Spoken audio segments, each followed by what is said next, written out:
ഹമാസിന്റെ മാതൃകയിൽ ഡ്രോണുകൾ ഉപയോഗിച്ച് ആക്രമണം നടത്താൻ ഈ വെള്ളക്കോളർ ഭീകര സംഘം പദ്ധതി ഇട്ടിരുന്നതായി NIA കണ്ടെത്തിയിരിക്കുന്നു. ഡ്രോണുകളിൽ സ്ഫോടക വസ്തുക്കൾ നല്ല ശാസ്ത്രീയമായി ഘടിപ്പിച്ച് പരീക്ഷണം നടത്തിയ കാശ്മീർ സ്വദേശി ഇപ്പോൾ പിടിയിലായിട്ടുണ്ട്.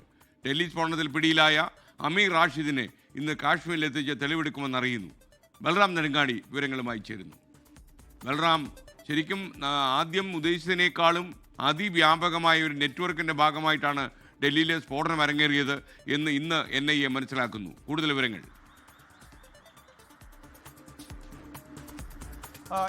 തീർച്ചയായും നേരത്തെ കണക്കാക്കിയിരുന്നതിൽ നിന്നും ഭിന്നമായിക്കൊണ്ട് രാജ്യവ്യാപകമായി തന്നെ വേരോട്ടമുള്ള ഒരു ശൃംഖലയാണ് ഡൽഹിയിൽ അല്ലെങ്കിൽ ഫരീദാബാദിൽ പിടികൂടിയ ഈ വൈറ്റ് കോളർ ഭീകര സംഘം എന്നാണ് NIAയുടെ അന്വേഷണത്തിൽ വ്യക്തമായിരിക്കുന്നത്. അതിൽ ഏറ്റവും ഒടുവിൽ ഇന്നലെ വൈകിട്ട് NIA ജമ്മു കശ്മീരിലെ അനന്ത്നാഗിൽ നിന്നും അറസ്റ്റ് ചെയ്തിരിക്കുന്ന ഡാനിഷ് എന്നയാൾ, ഇയാൾ ഈ ഭീകര സംഘത്തിന് സാങ്കേതിക സഹായം ചെയ്തിരുന്ന വ്യക്തിയാണ്.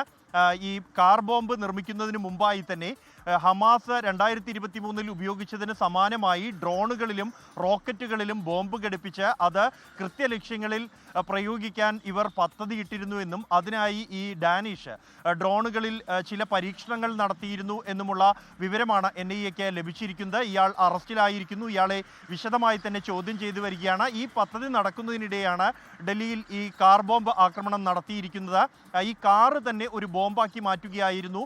നേരത്തെ കാറിൻ്റെ പിൻസീറ്റിലോ ഡിക്കിയിലോ ആയിരുന്നു ഈ ബോംബ് സ്ഥാപിച്ചിരുന്നത് എന്നായിരുന്നു അന്വേഷണ സംഘം കണക്കാക്കിയിരുന്നത്. എങ്കിൽ പലയിടത്തായി ഒന്നിലധികം ഇടങ്ങളിൽ ഈ കാറിൽ ബോംബ് ഘടിപ്പിച്ചിരുന്നോ എന്ന് അന്വേഷണ സംഘം ഇപ്പോൾ പരിശോധിച്ചു വരികയാണ്. പ്രത്യേകിച്ച് വസ്ത്രങ്ങളിലും ഷൂവിലും ഉൾപ്പെടെ ബോംബ് ഘടിപ്പിച്ചിരുന്നോ എന്നാണ് പരിശോധിക്കുന്നത്.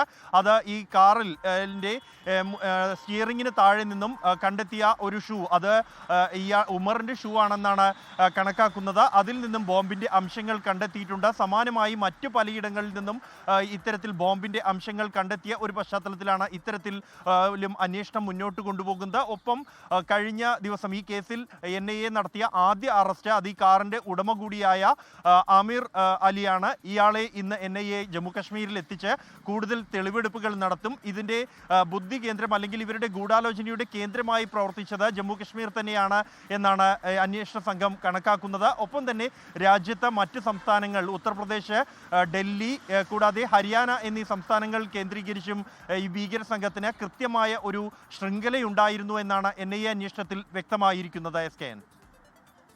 Okay, thank you Balram Nedungadi.